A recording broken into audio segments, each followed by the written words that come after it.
My name is Emily Metler, and for the past 2 years I was living in Njibara, and I had a couple projects. One of them was a mill house for commercial sex workers. It functioned as an income generating activity to serve as basically an avenue for an alternative livelihood for them. It was a combination of PEPFAR and Anti-Malaria Association that helped get the project started. The women's association that I worked with to start the mill house is called Etiquette Bagera, which in English means development through cooperation. And they're created by themselves, they're a legal entity, and the women range from 17 years old to 50. So it's a nice mix of women. It's really, you know, we have a little bit of everything in that group. Working with the 20 commercial sex workers has been really enriching for me. Just being able to see them become more empowered and to start their own business and working together has been incredibly fulfilling.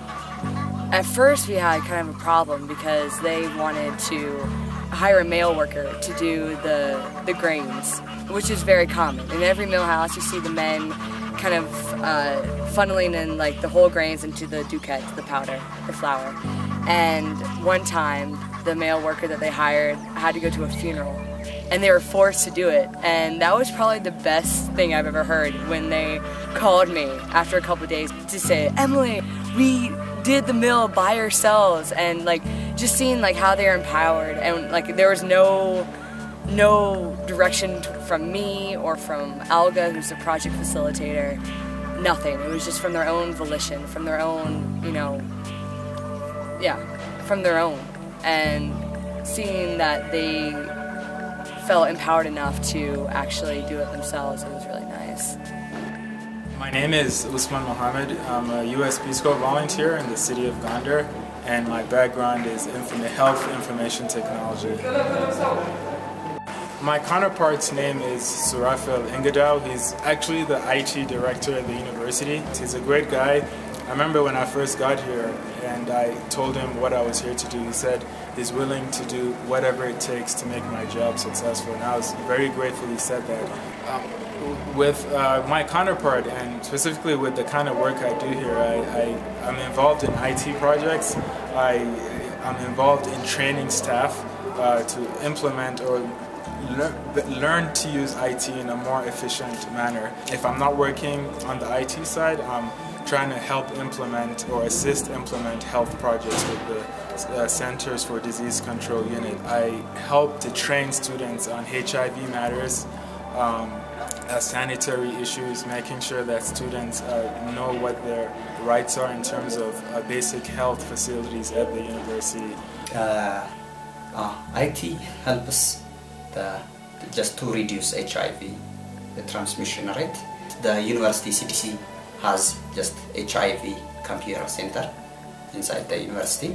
It is networked. Just they can access different websites related to HIV. There is material which is downloaded on the server. The students will access through network. So IT has a great help for just transmission, reducing transmission of HIV.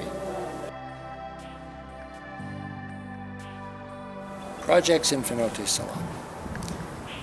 Well, they ranged from a simple thing of getting some soccer balls for the kids, because the town said they have about 10,000 kids there and they only had 15 soccer balls.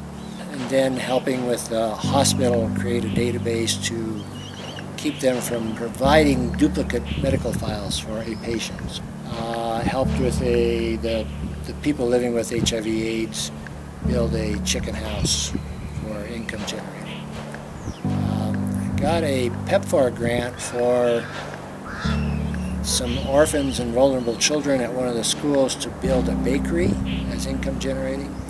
And along with that there was a cafeteria for commercial sex workers and a cafeteria for some other OVCs, and in addition to beehives for the PLUA organization. So this was all grouped under one umbrella of support for PEPFAR, because in PEPFAR, the small grants you could get them into support or prevention. Then I helped with some mentally ill people and also some physically ill people. Once I got started with the mentally ill and the town realized that these people could be treated, then they started bringing other people and saying, can you help this person? Well, the first one that I started was living on the street, mentally ill, crazy person, and she was sexually abused and she was HIV positive. So definitely there's the potential that they're going to be abused, if nothing else, and get it. Working with HIV/AIDS kinds of things was our major goal, but the real satisfaction was from seeing these people that the community had said were untreatable, were abused, ignored, whatever, and seeing them be treated, and then the community coming out and understanding that now they can be treated. And people are still there now, after I've gone, are continuing this. So there are people that are getting medical treatment for mental illness now, even after I've gone, because the community saw that it was possible for something to be done. That's probably the most satisfying, just to see that that is going on. I just thank Peace Corps, PEPFAR, everybody for giving me the opportunity to be here and supporting me. I am just enjoying what I'm doing. That's what life's all about, is enjoying what you're doing. So thank you for allowing me to enjoy what I'm doing.